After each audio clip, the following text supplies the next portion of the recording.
Desde hace mucho tiempo que estamos viviendo la cultura del yo. Valorarme, aceptarme, amarme, priorizarme, a mí antes que a todo. Primero yo, segundo yo, tercero yo, etcétera. Y ese era un tema que también estaba latente en la sociedad a la que fue escrita esta carta de Santiago, a los cristianos judíos dispersos por las varias regiones, quienes inevitablemente estaban adoptando las costumbres de los lugares en donde vivían. Así que hermanos, los invito a orar antes de entrar en meditar en esta sección de Santiago.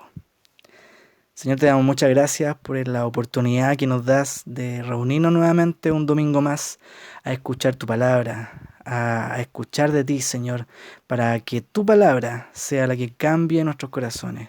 Ayúdanos a entenderla, Señor, y ayúdanos a reflejarla a los demás, Padre. Te lo pedimos en el nombre de Jesús. Amén. Entonces el punto uno de esta meditación, de este sermón, dice, vive con la sabiduría de Dios. Punto uno, vive con la sabiduría de Dios. Y en el tiempo en que fue escrita esta carta, entre el año 40 y 50 después de Cristo, estaba latente la filosofía griega, también la idolatría romana, con sus muchos dioses y muchos rituales. Y la sabiduría de los pensadores, de los líderes de la época, les daba poder. Como el dicho que escuchamos usualmente, el conocimiento es poder. Y el poder no puede ser humilde. El poder no puede ser servicial, sino que el poder debe mostrar lo fuerte que es. Eso es lo que hablan los primeros versículos de Santiago 3, del 13 al 18. Hay dos tipos de sabiduría, la mala y la buena. Veamos la mala, de los versos 13 al 16. Refleja una mala conducta y hay ausencia de buenas obras porque no hay humildad en ella. Por ende, hay envidias y rivalidades, confusión y acciones malvadas. El mundo enseña que todo vale para lograr tus deseos. Engañar, hacer trampa está bien, porque así es el sistema. No hay amor por los demás. Y esa es la sabiduría que no viene del cielo. Pero la sabiduría de Dios, la buena, que la vemos de los versículos 17 al 18, es pura porque viene de Dios. También ama la paz. También es bondadosa porque hace el bien. Es dócil porque es obediente, es enseñable. También es llena de compasión porque ayuda al necesitado. Da buenos frutos. Es imparcial porque actúa con justicia. Y es sincera, sin dobles intenciones. Pedro en su carta también nos cuenta en 1 de Pedro 2:12. Dice, mantengan entre los incrédulos una conducta tan ejemplar que aunque los acusen de hacer el mal, ellos observen las buenas obras de ustedes y glorifiquen a Dios en el día de la salvación. Esa forma ejemplar de vivir es la que Santiago llama la sabiduría de Dios, que busca glorificar a Dios con el buen vivir. Y en Mateo podemos ver, Mateo 21:5, que dice, digan a la hija de Sión, mira, tu rey viene hacia ti, humilde y montado en un burro, en un burrito, cría de una bestia de carga.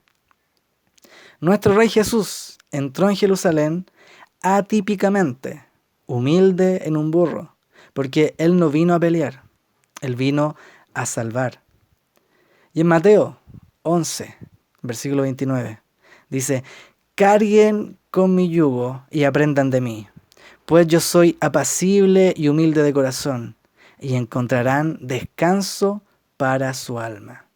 Entonces, aprender del Señor y seguir sus mandamientos es significado de descanso para nuestras vidas. Por eso el apóstol Santiago anima a sus hermanos a buscar la sabiduría de Dios en las palabras de Jesús, que guía nuestras vidas para ser humildes y encontrar descanso. El mundo se rige por la ley del más fuerte, el más inteligente o el más pillo. Y fíjate cómo es la sabiduría del mundo. Hombres y mujeres cegados por sus deseos, cansados, frustrados por no obtener lo que quieren, capaces de humillar a los demás para lograr sus objetivos y así sentirse fuertes, poderosos, seguros. Pero no ser humilde es atentar contra la verdad. Y el punto 2 de esta meditación, que lo vemos en el capítulo 4 de Santiago, versículos del 1 al 12. Pide la sabiduría de Dios. Pide la sabiduría de Dios. Verso 1 dice, ¿de dónde surgen las guerras y los conflictos entre ustedes? ¿No es precisamente de las pasiones que luchan dentro de ustedes mismos? Con esto podemos recordar la predicación de la semana pasada, donde se nos enseñó que el tema del pecado no era por culpa de la lengua, sino que el problema está en el corazón. Así como nos dice Marcos en el capítulo 7, del 21 al 23, nuestro corazón nos contamina, nuestros deseos y motivaciones. Por eso surgen las guerras y conflictos desde adentro de nosotros. Y los versos 2 al 3 de Santiago 4 dice, desean algo y no lo consiguen, matan y sienten envidia, y no pueden obtener lo que quieren, riñen y se hacen la guerra. No tienen porque no piden, y cuando piden, no reciben porque piden con malas intenciones para satisfacer sus propias pasiones. Entonces, ¿qué estamos pidiendo al Señor? ¿Qué estamos pidiendo al Señor cuando nos está faltando amor por nuestros hermanos? ¿Acaso pedimos para satisfacer nuestros deseos? ¿Que el Señor castigue al hermano? ¿Que el Señor castigue a la hermana? Si es así, lo primero que debemos pedir es perdón y seguir pidiendo por nuestro corazón que quite la rabia, la envidia. ¿Qué estamos pidiendo a Dios entonces? ¿Será que no estamos pidiendo paz y nuestras peticiones están siendo dominadas por nuestros deseos? Si es así, Santiago nos dice en el verso 4 del capítulo 4, «Oh gente adúltera». Y esta frase es fuerte porque la carta es dirigida a la iglesia del Señor. Y aquí el apóstol toma un tono profético, hablando como los profetas cuando se dirigían al pueblo de Dios en el Antiguo Testamento, cuando Israel se apartaba de los caminos de Dios y adoraba a otros dioses de las otras naciones. Como ejemplo, en Jeremías 3, versículo 8, el profeta habla de la actitud adúltera del pueblo de Dios al engañar al Señor con otros dioses. Y los versos 4 y 5 de este capítulo de Santiago. ¿No saben que la amistad con el mundo es enemistad con Dios? Si alguien quiere ser amigo del mundo, se vuelve enemigo de Dios. ¿O creen que la Escritura dice en vano que Dios ama celosamente al Espíritu que hizo morar en nosotros? Entonces, ¿qué estamos pidiendo? ¿Estamos pidiendo la sabiduría de Dios? ¿O nos estamos dejando llevar por la amistad con el mundo? Tú mereces lo mejor antes que los demás. Si tienes que pisotear, si tienes que humillar a los demás para lograr tu felicidad, hazlo. Hazlo. Esa es la enseñanza, esa es la sabiduría del mundo. ¿Con quién entonces tenemos compromiso? ¿Con mis deseos? ¿Con el mundo? ¿O con el Señor? La sabiduría arrogante a la que Santiago amonesta la podemos ver hoy también. Y lo más terrible es que en la iglesia de Cristo, en ocasiones también la vemos. Hermanos y hermanas en conflictos, otros buscando ser exaltados. Esa actitud es la que Dios por medio de esta carta dice que aborrece. Y muchas veces no somos sabios y nos dejamos dominar por nuestro corazón. Y debemos pedir perdón. Pero vemos el versículo 6, que dice, pero Él nos da mayor ayuda con su gracia. Por eso dice la Escritura, Dios se opone a los orgullosos, pero da gracia a los humildes. La solución al problema del corazón pecaminoso viene de Dios. Él la da. Versículo del 7 al 10. Así que sométanse a Dios, resistan al diablo y Él huirá de ustedes. Acérquense a Dios y Él se acercará a ustedes. Pecadores, límpiense las manos. Ustedes los inconstantes, purifiquen su corazón, reconozcan sus miserias, lloren y lamentense, que su risa se convierta en llanto y su alegría en tristeza. Humíllense delante del Señor y Él los exaltará. Aquí el apóstol está llamando al arrepentimiento. Deja de tener amistad con el mundo y resiste al diablo. Deja de tener amistad con el mundo y resiste al diablo. Porque mientras más te acercas a Dios, Dios se acerca a ti. Mientras más te acercas a Dios, más puedes resistir al diablo. Mientras más te acercas a Dios, el diablo huye. Porque huye de Dios, el Dios que está cerca de ti. Y esa es la forma de cambiar la conducta motivada por el orgullo de los deseos del corazón, acercándonos al Señor. Constantemente, día a día, tenemos que pedir perdón por nuestros pecados, acercándonos a nuestro Señor, reconociendo nuestro pecado, visualizándolo, identificándolo y confrontándolo. Y cuando hagan eso, dice Santiago, lloren y lamentense, que su risa se convierta en llanto y su alegría en tristeza. ¿Qué está diciendo aquí el apóstol? ¿Que tengo que pasármela llorando y triste? Claro que sí, eso quiere el apóstol. Porque al identificar el pecado, lloremos de vergüenza. Lloremos al saber que estamos haciendo las cosas mal.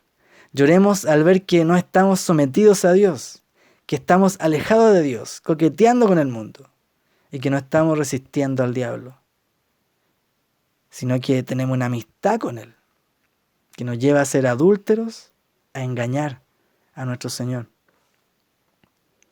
La esposa de Cristo debe compungir su corazón, porque está engañando a su esposo, a su Señor, que la ama en gran manera. Pero lo lindo de esa tristeza por el pecado, cuando lo identificamos, cuando lo visualizamos, cuando lo confrontamos y cuando nos arrepentimos, es que muestra que somos hijos de Dios. Ya que al momento de visualizar el pecado, lo reconocemos y nos arrepentimos. Eso causa que nos volvamos a Dios, nos acerquemos a Él, nos sometamos a su voluntad, ya que Él está ahí con los brazos abiertos para recibirnos. Él está ahí para limpiar nuestro corazón y dejarlo más blanco que la nieve, como dice el Salmo 51:7. ¿Qué estamos pidiendo entonces? ¿Estamos pidiendo correctamente? Versículos 11 y 12 para terminar. Dice: Hermanos, no hablen mal unos de otros. Si alguien habla mal de su hermano o lo juzga, habla mal de la ley y la juzga. Y si juzgas la ley, ya no eres cumplidor de la ley, sino su juez. No hay más que un solo legislador y juez, aquel que puede salvar y destruir. Tú, en cambio, ¿quién eres para juzgar a tu prójimo? ¿Quién es el verdadero sabio y entendido?, preguntó Santiago al inicio de esta sección. ¿Quién es el verdadero sabio y entendido? Nosotros no estamos llamados a ser jueces. No estamos llamados a ser los ayudantes del Señor que identifican a los falsos cristianos y los tiran al infierno. Ese no es nuestro rol. Nuestro rol es identificar primeramente nuestro pecado, llorar por nuestro pecado, entristecernos por practicarlo, por la amistad que tenemos con el mundo, arrepentirnos y acercarnos a Dios, y así resistir al diablo. Y como comunidad estamos llamados a tener la actitud de Dios, pero no la actitud de juez, sino la de amor. Una actitud que al ver el pecado no juzga de inmediato, sino muestra misericordia. Así como Dios fue movido a misericordia, mostró su amor al enviar a Jesús para salvar a los pecadores, a sus enemigos, a su esposa adúltera, que merecía la muerte, como tú y como yo. Entonces, ¿cuánto más amor debemos demostrar nosotros por nuestros hermanos, por nuestras hermanas que están cayendo al pecado? ¿Cuánto más amor les debemos demostrar? Entonces, si somos comunidad, si somos la iglesia, la esposa, el cuerpo de Cristo, no debemos juzgar, sino que apoyar, animar, identificar el pecado, pero con amor, con una conducta llena de sabiduría, para amar y no condenar. Estamos llamados como comunidad a acercarnos al Señor en humildad. Entonces, ¿qué estamos pidiendo? ¿Estamos pidiendo paz? ¿Estamos pidiendo sabiduría del cielo? Hay una frase que me encantó cuando leí un comentario sobre Santiago. Me gustó tanto que la anoté en la pizarra. Porque siempre me pasa que lo que pide Dios, cuando leo su palabra, para mí es demasiado y digo, Señor, no puedo cumplir esto. Es demasiado para mí. Pero al leer esta frase pude volver a descansar, ya que Dios da lo que demanda. Dios da lo que demanda. Eso lo dijo Agustín de Hipona, San Agustín. Y si Él demanda sabiduría, pidamos su sabiduría. Los invito a orar, hermanos. Señor, te damos gracias por tu palabra, porque está con nosotros, siempre la tenemos ahí, latente. Padre amado, te pedimos tu sabiduría, Señor. Y perdónanos, Padre, si nuestro corazón, nuestras motivaciones, nuestros deseos nos apartan de tu palabra, Señor. No nos hacen amarnos, Señor. Y nos hace arrogantes, Señor, orgullosos. Capaces de hacer cualquier cosa por conseguir lo que queremos, Señor. Perdónanos por eso. Ayúdanos a ser humildes, a tener un corazón enseñable, Señor, por ti. Y a tener una unión como tu iglesia, sino un amor hacia tu iglesia. Ayúdanos, Padre.